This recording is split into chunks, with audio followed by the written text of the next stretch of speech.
All right, we're just going to see how fast it takes Boomer to transition from the mist room over to his room.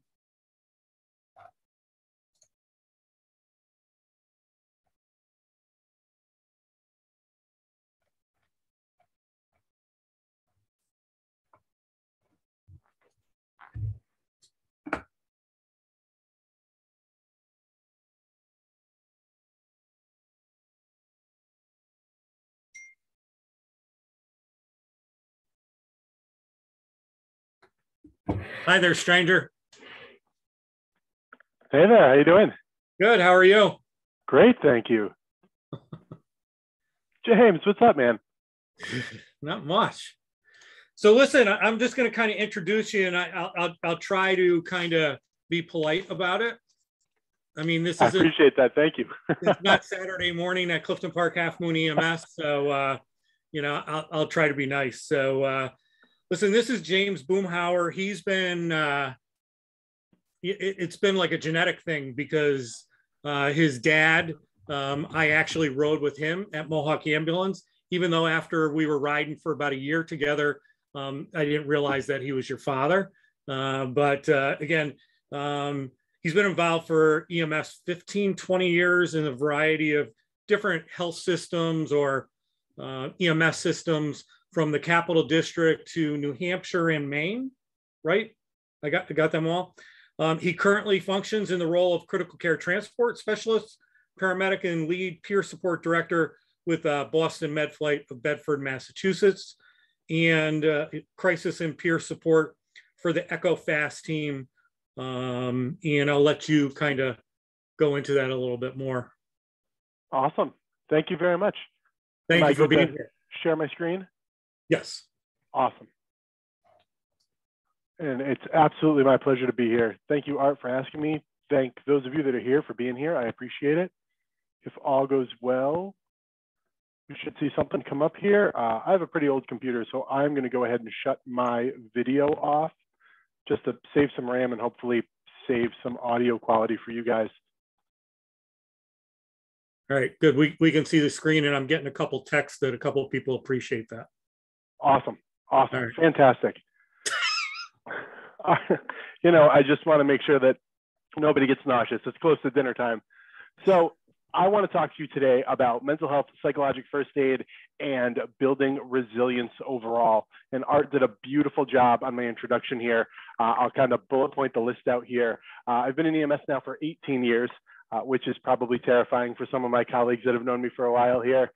Throughout New York, Maine, and Massachusetts, I've done just about every facet of EMS you can do: private, municipality, fire-based, and critical care. I've been a paramedic specifically for 15 years. I've been with Boston Medflight for 7. At Boston Medflight, I'm a preceptor, I'm an educator, and I run our agency's peer support team.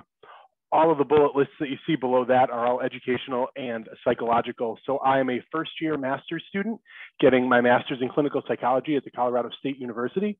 I come to you with a bachelor's in medical biology with a minor in psychology from the University of New England. I hold a board certification in critical incident stress management. I'm part of the EchoFast peer support team, as Art mentioned. I'm also a member of the Rhode Island State Critical Incident Stress Management team. And it took me a minute to dig, but here are some more recent pictures of me next to my alma mater programs. There's me on the ground truck at Medflight, bothering some poor Mohawk ambulance crew that was coming all the way up to the Mass General Hospital. And here's me a couple weeks ago hanging out with colleagues of mine from Clifton Park Half Moon Ambulance at the initial assessment conference. I also run a mental health and suicide awareness advocacy program called Stay Fit for Duty. If you'd like to know anything more about that, you can scan this QR code, see some of the podcasts and talks I've done on the topic, along with some of the articles and a chapter and a text I wrote on mental health and wellness overall. I've already hiccuped and coughed a couple times, so I'll tell you, I'm not super sure if it's COVID or a URI or what it is. I'm kidding. If my medical director is here, I'm positive it's not COVID. But if you do hear me mute as we talk about like audio quality and system resources and the like, that is likely just me coughing or clearing my throat and trying not to blast out anybody's eardrums in the process. Bonus points if you know what movie this is from.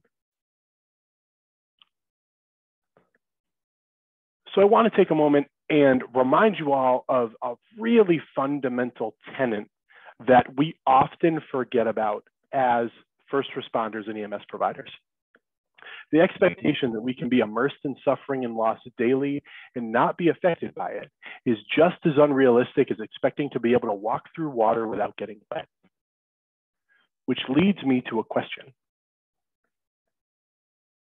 Is it raining? How is the state of the pre-hospital emergency medical system? For the sake of discussion, we'll say throughout New England. How is the state of EMS, 911, critical care transport? I don't super care what flavor you're in, BLS, ALS, ground, rotor, fixing, doesn't matter. Things are pretty chaotic. I want to show you a quick transfer summary on a patient that I picked up not too long ago, and we'll look at all the hospitals that wouldn't accept the human I was transporting. This General Hospital at capacity, Brigham and Women's Hospital at capacity, the Beth Israel System at capacity, Leahy, capacity, Winchester, capacity, Boston Medical Center, Tufts, Cape Cod, UMass, South Shore, Good Sam, doesn't have the services patient needs, but may have a better two, St. E's at capacity, North Shore, Salem at capacity, Bay State, now we're moving to other states. Bay State is at capacity, Rhode Island, might be able to do it. They took a look at the EKG and said, okay, I guess we'll take them. If you're new to medicine as a whole or unfamiliar with medicine kind of outside the boundary of the capital region, I am not listing off small hospitals here. I'm listing off a whole bunch of Albany medical centers and a whole bunch of St. Peter's. Right? These are level 1 and level 2 trauma centers, world class, right in line with Albany Medical Center. Huge systems with tremendous full. And if you know anything about transport and transferring patients, you know that the time it took to reach out to every single one of these institutions it's away at the overall recovery time of this individual having an acute cardiac event at a system incapable of managing that event. That alone comes with a sliver of stress. Bonus points to Ron for saying tombstone. I have no military service in my background, so I do not like to use this term, but I think it's very salient in this peer-reviewed article that I'm showing you here. We asked nurses in the emergency department if their work environment felt like a war zone. And this wasn't a yes or no question. And this wasn't, yeah, it was hard because Starbucks was closed. This is genuine traumatic stress and how that manifests throughout cultures and pervades all aspects of our day-to-day. I just want to read the last sentence of this. The pervasiveness of traumatic stress and the extent to which it affects all areas of nurses' lives is cause for great concern. Now, I know specifically that didn't involve any pre-hospital personnel in this data, but we all do the job each and every day. And we have clinicians that can't separate whether or not they're in war or at work. I'm going to show you some more pre-pandemic data. This is a small cohort study that was done out of Chicago, Illinois, finding that suicide rates among first responders reached an all-time high. And I was really bummed when I saw this because at this point, in February of 2019, my platform, Fit4Duty, had been around for a couple of years, and I'd spoken at about 15 conferences. And I don't say that to dust my shoulders off, but I say that because I met an amazing cohort of mental health professionals, and I met a bunch of people in this space, and I was deluded that like we were chipping away at this, like we were actually starting to fix this problem. And they surveyed 4,000 first responders. 2 in 5 had contemplated suicide, with 1 in 10 actually attempting it. 1 in 10. For a frame of reference, there are 65 participants in this meeting right now. 66 as the counter just moves up.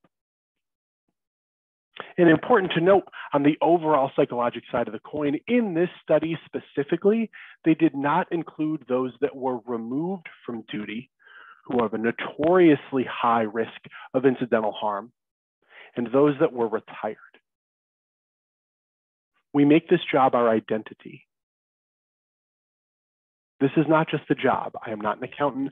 I am not a tax attorney. I'm not Bob, the dude at Panera. I am proud New York State paramedic.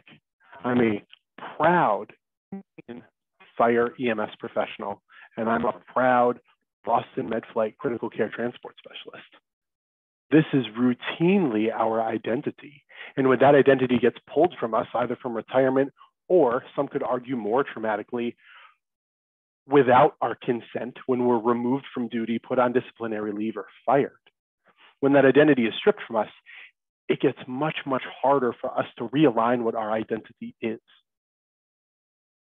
So I'd argue that if we included that cohort, those numbers would be higher. And for a medical frame of reference, because I love to continue this metaphor between mental health and physical health because they are so intertwined, I want you all to think, in the tremendous panel of speakers that you've had today, what the Remo region and Albany do as a whole if we were giving a medication that killed one person every 10 times we gave it. It would be off our trucks so fast, it would make our heads spin. So what are we doing about a 1 in 10 odds ratio? I only have a little bit more math here to round out this presentation. I want to show you the definition of burnout. High expectations, low control is burnout.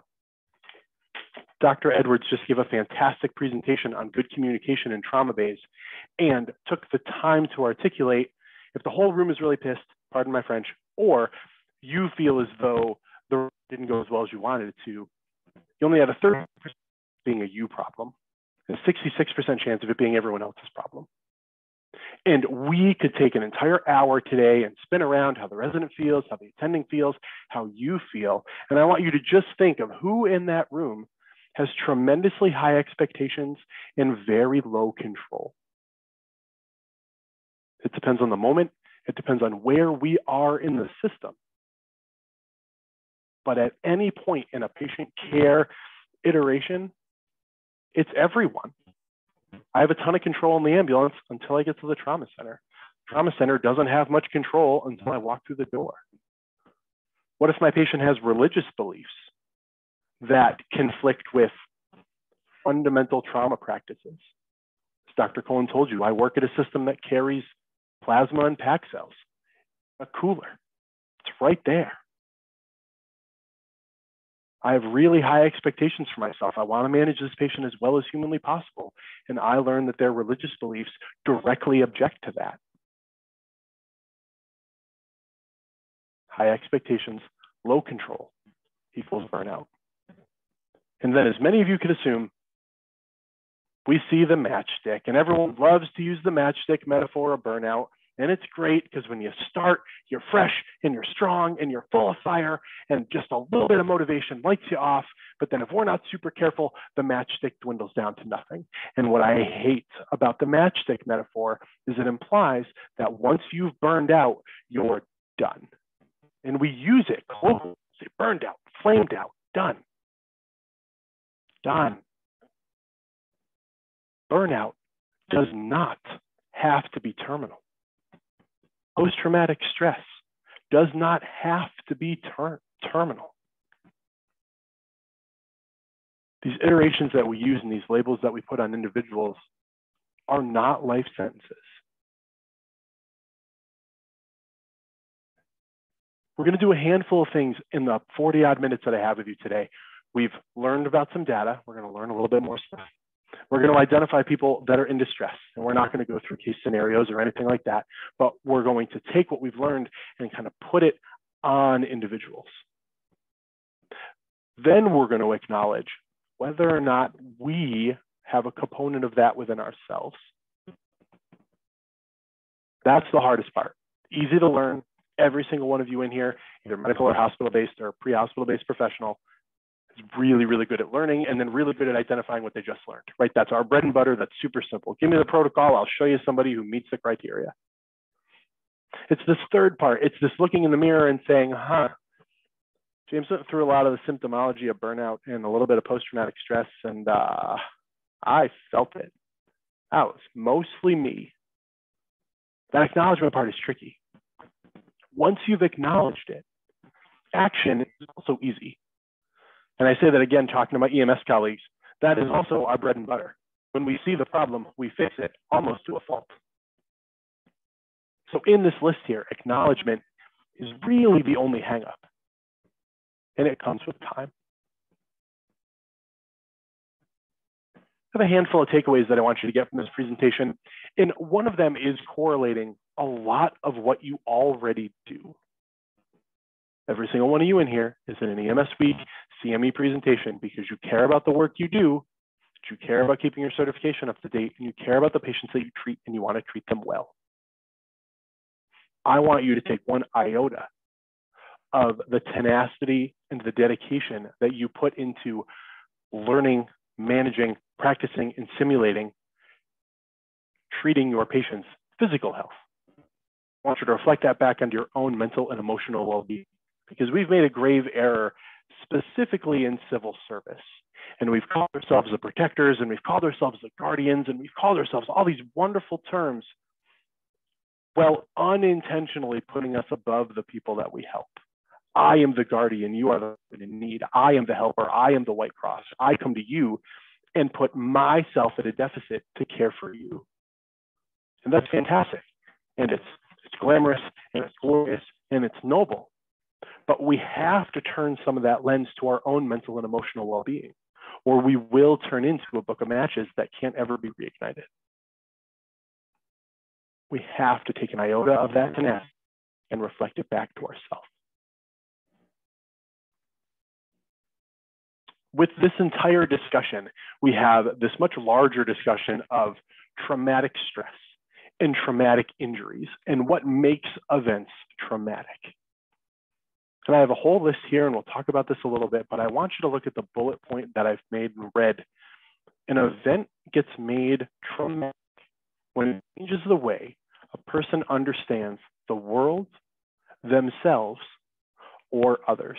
Simply put, it's a change in worldview. And I want you to think back to early days in your EMS career when you saw your first awful trauma. Body parts in positions that you didn't know they could be in positions in, blood, sweat, gross. You just haven't seen that much in your human body. And we look at it in shock.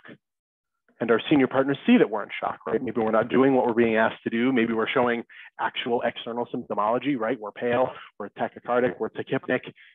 Maybe we're getting ready to grab a vomit bag. And what do as a senior partner? Hopefully we, coalesce and calm and help that individual get put together again. But I can tell you a vast majority of us, myself included in my more burned out days, would be, oh, if you think this is bad, just wait. This doesn't even hit a 1 on the bad Richter scale. Not the most compassionate way to a person who's undergoing a trauma. But that trauma is not seeing an event like this before and not being able to process that this could happen. Then we look up the list. You're a brand new pre-hospital care provider. You're so overwhelmed by the physical injuries that you see, you forgot paramedic school, you forgot EMT school, you're barely remembering AHA first aid that you took in high school. So now you feel helpless. Now you have a feeling of a lack of control. You're tremendously overwhelmed. And in some cases, especially if you're new and on the highway, you could also have this very real threat of physical or emotional well-being. One of the last calls I did at Clifton Park Half Moon before I made my way to Boston Medflight, my buddy Mark was in a fly car just in front of a state police officer. And that state police officer her vehicle was struck by a car texting and driving. Just completely blew past everything, hit an empty car, thank goodness. Bang, smash, cars get moved around. Holy moly, right? I've been to a lot of highways in my life. 87 still ranks as one of the craziest. It's a real threat in there. Traumatic events are changed when our worldview gets changed. To make a very important dovetail on this point, You don't need to be a part of it. Whether we say it with good intentions or not, we often only pay attention to the people that were in the suck. Were you in the car? Did you smell the smoke? Were you holding the bleed? Were you holding the dead baby? Were you talking to mom? There's a lot of expanded periphery that's involved in trauma. When we look at our communication specialists, they are tremendously involved in these calls. They are a big part of making all the magic happen in getting the right people to these people. And while they can't play a physical role in stopping the bleeding, doing CPR, things of that nature, you can't tell me that listening to that isn't traumatic. When HEMS aviation incidents occur, doesn't matter what state, doesn't matter what program, doesn't matter what severity of injury, as long as it makes the news, my phone explodes. Phones, texts, emails, instant messages, DMs, you name it. Oh my God, are you okay? Because all they saw was a helicopter on its side, or all they saw was an ambulance in a bad crash. If you think your loved one is in that vehicle, that is traumatic, even though you technically had no involvement in that traumatic experience whatsoever. You do not need to be a part of that event to experience its trauma. I'm going to go a little bit further back in the timeline now and give you some CDC data from 2017. Dr. Edwards talked about root cause of death and leading cause of death. I want you to know that suicide ranks in the top 10. It's the 10th leading cause of death in the United States.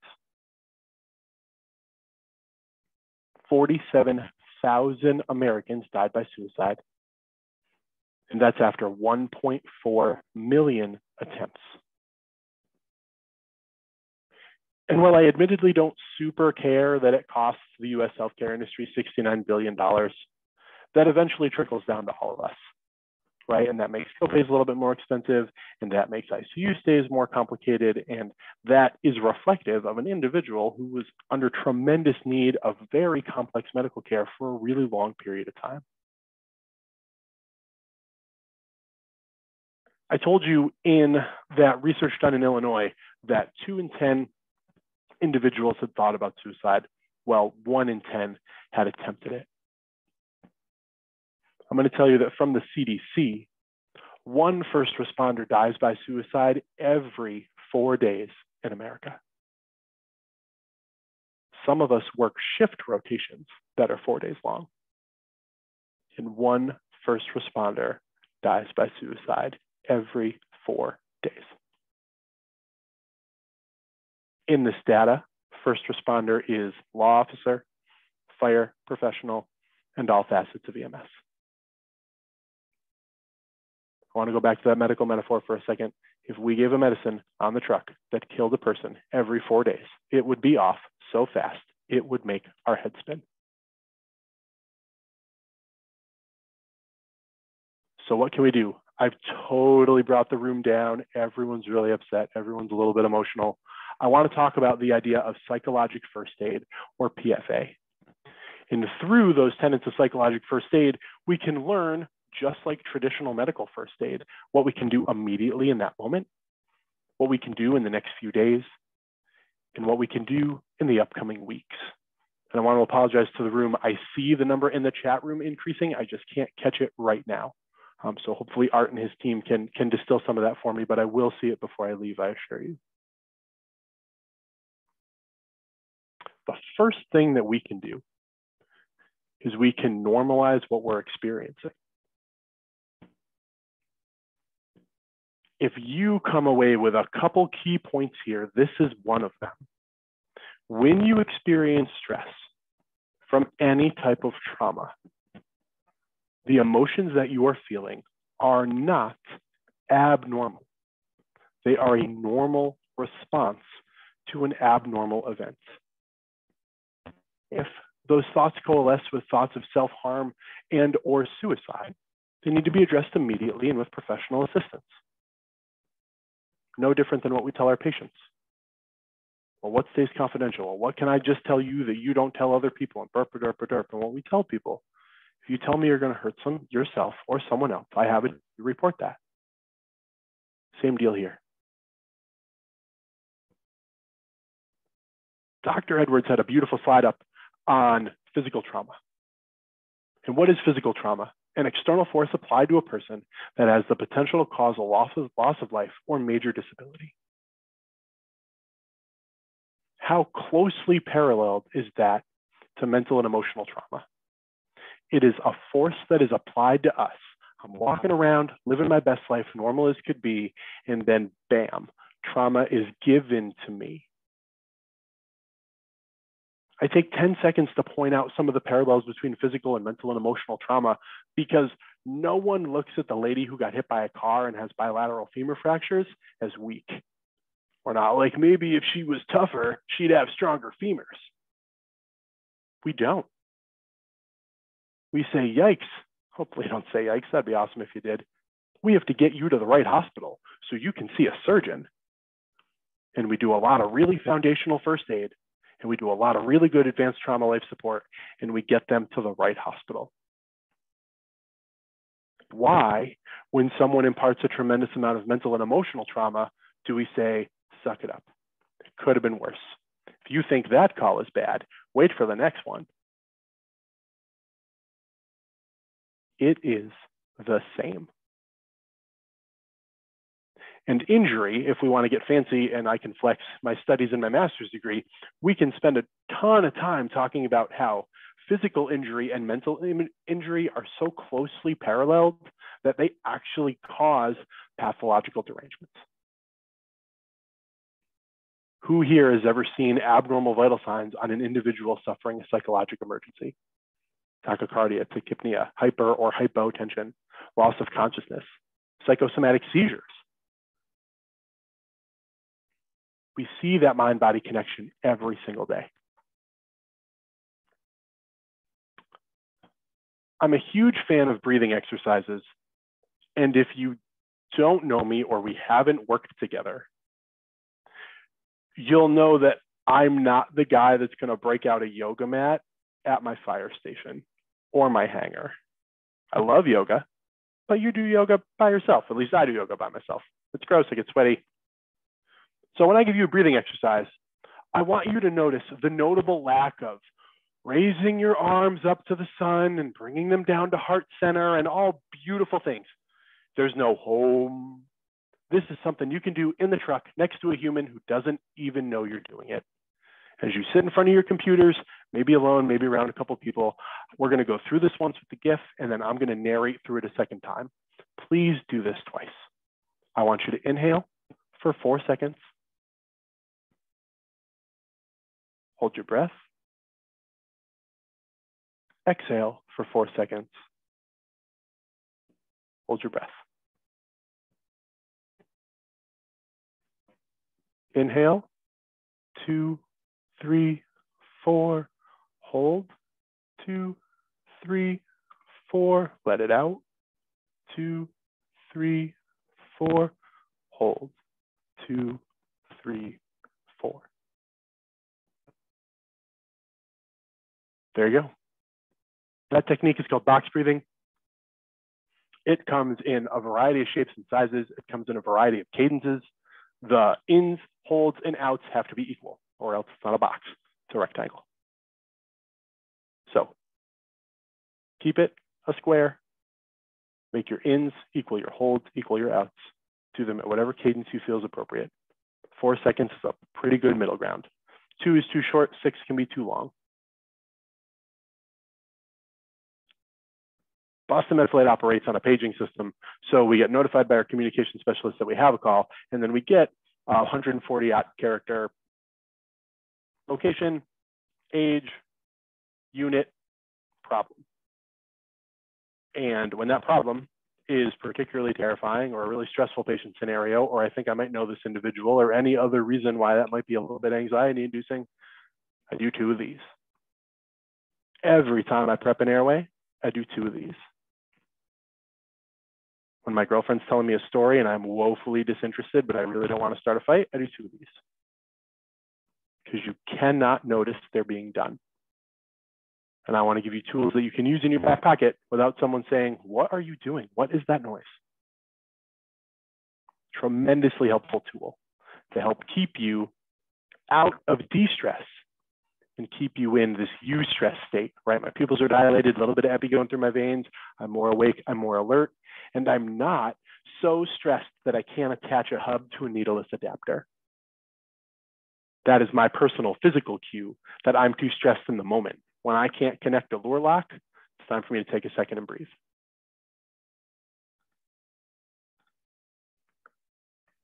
The fundamentals are tremendously important, but man, they have to be delivered really carefully.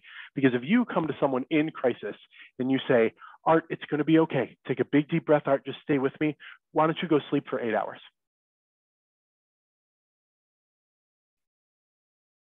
He's going to say, not a chance, but thank you so much. So I don't want you to focus on sleep in the moment. I want you to focus on rest. I want you to turn your cell phone off. I want you to take a couple deep breaths. I want you to find a recliner, a couch, your car. I love me some good rest in a car. And just chill. Keep your phone on if you want to, if you can get some zen from looking at social media, but just be super careful, right? Because social media turns into emails, turns into texting, you get all sucked back in. And sometimes social media can be the root cause of the problem.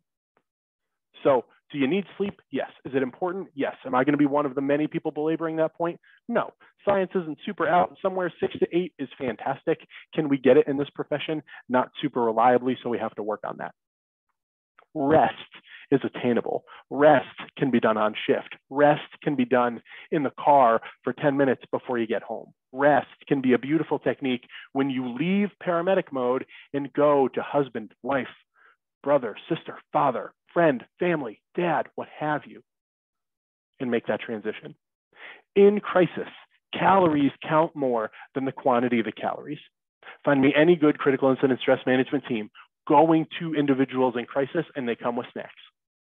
And they are not always the healthiest snacks, because in crisis, the calories matter more than the quality of the calories. I cannot believe I've said that right 2 times, so I'm not going to say it a third. You all know it's important to maintain good overall nutrition for longevity and all that jazz. In the moment, if you want the peanut butter cup, have the peanut butter cup.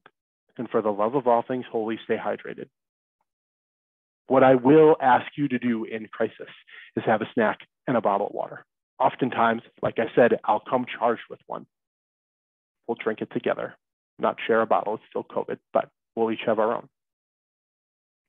All this does is remind your parasympathetic nervous system that you are okay. That the stress you experience is real and the trauma you're experiencing is real, but there is not a saber-toothed tiger around the corner getting ready to bite you in the head. You can eat, you can drink, you can rest. It does wonders on ensuring that your brain can appropriately categorize what it's experiencing. This also leads us into the talk on self-care. We've already acknowledged that it's raining in medicine right now, so let me give you an umbrella. Lots of different people, especially people that want you to buy something, will tell you what's self-care. It's a manicure, it's a pedicure, it's something fancy at Sephora, it's a box of ammunition, it is something at Bass Pro, it is anything for whatever you like. The criteria of self-care, this is defined from the American Psychological Association, is what you do for yourself to establish and maintain health and to prevent and deal with illness. If what you're doing gives you good emotional zen, full send. Bike ride, manicure, haircut, whatever, do not care, go to town. If you're just randomly grabbing at things because the box says self-care on it, you're doing self-care wrong. I'm going to take a line from Dr. Drew Anderson, who is a volunteer firefighter and psychologist here in the 518, a good friend of mine and a fantastic mentor, who will tell you that humans are inherently tremendously resilient. And this is why I use the picture of a bouncy ball, because all too often we think that resilience is this ability to be impervious to trauma, that it doesn't affect me, I'm bulletproof, I'm all this other junk. You're not. Resilience is a bouncy ball. Resilience is having no control over being thrown, right? I did not pick the trauma today, the trauma found me, experiencing it, working through it, and bouncing back. Clinically defined, resilience is seen as the process of adapting well in the face of adversity.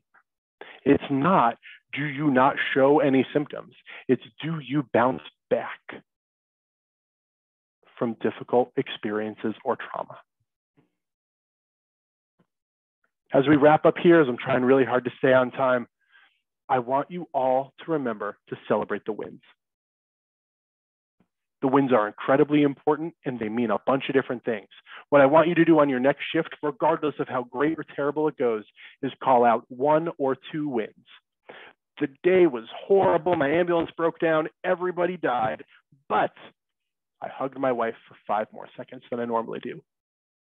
I got that IV and I've been in a slump. I got a really challenging tube. I taught the new guy how to get a really challenging tube. The wins are there. And we all too often think that if we look too hard at the wins, that we ignore what we need to do to improve. And that is just not true. Dr. Cohen may be here. Art Bro also used to be the QA guy at Clifton Park when I was there. Do not forget to send the genuine praise. Don't fill people with nonsense. Don't say, you were amazing. Just next time, don't forget when someone doesn't have a pulse, we like to push up and down in their chest. No, don't give nonsensical feedback. Give genuine and real feedback.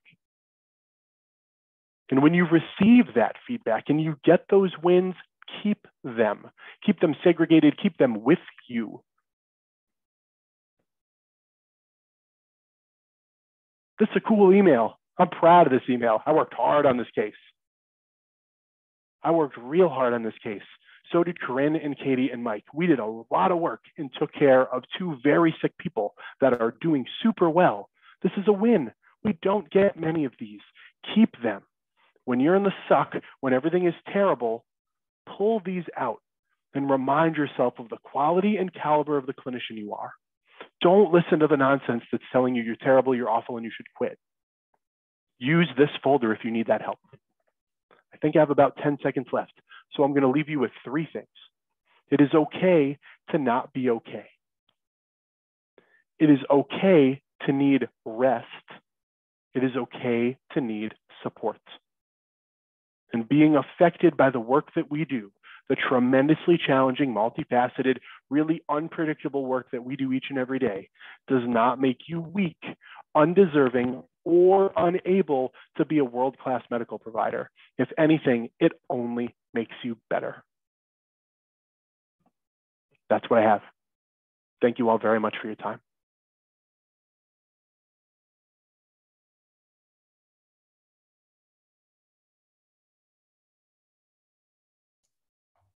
Jim, that was great. There's a lot of positive feedback coming in here, and I will definitely make sure, just so that you can see the feedback as well.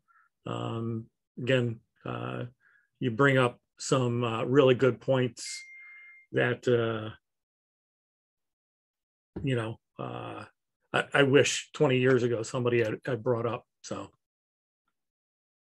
thank you very much. And I have the QR code back up here. If any of you want to keep in touch, all of my contact info is there, along with all the material that's in here. Thank you all. I'm finally getting a chance to see it, Art. This is tremendously kind. Thank you guys very much. Art, thanks so much. I'm beyond honored to be on your list of people to call, and I can't tell all of you how awesome it is to come back to Remo and to come back to the 518, where I got my EMT ticket, let alone my paramedic ticket, and really truly sharpened my teeth and got my chops, and come back and work with you all. Sierra, if you scan that QR code, my contact info is on that page, and Art can give you my email address as well. I'll give you his cell phone number and his address. Personal home address would be great. Come over anytime. All right. Awesome. Take care, Art, Boomer, all right? See you again. Thank you all very much for your time.